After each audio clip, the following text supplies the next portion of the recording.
Hello guys, welcome back to my channel. ಇವತ್ತಿನ recipe ಬಂದು chicken dry.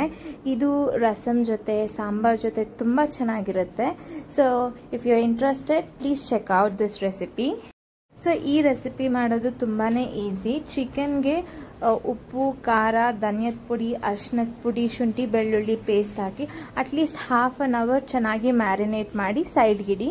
So ಈಗ ಒಂದು ಪ್ಯಾನಲ್ಲಿ ಆಯಿಲ್ ಹಾಕಿ ಅದಕ್ಕೆ ಕರಿ ಲೀವ್ಸ್ ಹಾಕಿ ಮ್ಯಾರಿನೇಟ್ ಮಾಡಿಟ್ಟಿರೋ ಚಿಕನ್ನ ಚೆನ್ನಾಗಿ, ಚಿಕನ್ ಇಲ್ಲೇ ಬೇಯಬೇಕು. ಕಂಪ್ಲೀಟ್ ಚಿಕನ್ ಈ ಪ್ರಾಸೆಸ್ಸಲ್ಲೇ ಕುಕ್ ಆಗಬೇಕು.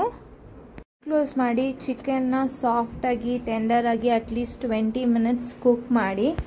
ಗೈಸ್, ನಿಮ್ಗೇನಾದರೂ ಈ ರೆಸಿಪಿ ಇಷ್ಟ ಆದರೆ ನನ್ನ ಚಾನಲ್ನ ಲೈಕ್, ಶೇರ್ ಆ್ಯಂಡ್ ಸಬ್ಸ್ಕ್ರೈಬ್ ಮಾಡೋದು ಮಾತ್ರ ಮರಿಬೇಡಿ. ಒನ್ಸ್ ಚಿಕನ್ ಎಲ್ಲ ಕುಕ್ ಆದಮೇಲೆ ಒಂದು ಪ್ಲೇಟ್ಗೆ ಸಪ್ರೇಟಾಗಿ ಚಿಕನ್ನ ತೆಗ್ದಿಡಿ. ಸೊ ಈಗ ಅದೇ ಪ್ಯಾನಲ್ಲಿ 2 ಟೇಬಲ್ ಸ್ಪೂನ್ ಆಯಿಲ್, ಈರುಳ್ಳಿ, ಮೆಣಸಿನ್ಕಾಯಿ, ಕರಿ ಲೀವ್ಸು, ಟೊಮ್ಯಾಟೊ, ಸ್ವಲ್ಪ ಗರಂ ಮಸಾಲ ಹಾಕ್ಕೊಂಡು ಸಾಟೆ ಮಾಡಿಕೊಂಡು ಫ್ರೈ ಮಾಡಿರೋ ಚಿಕನ್ ಹಾಕಿ ಉಪ್ಪು ಖಾರ ಎಲ್ಲ ಕರೆಕ್ಟಾಗಿದೆಯಾ ಅಂತ ಚೆಕ್ ಮಾಡ್ಕೊಳ್ಳಿ.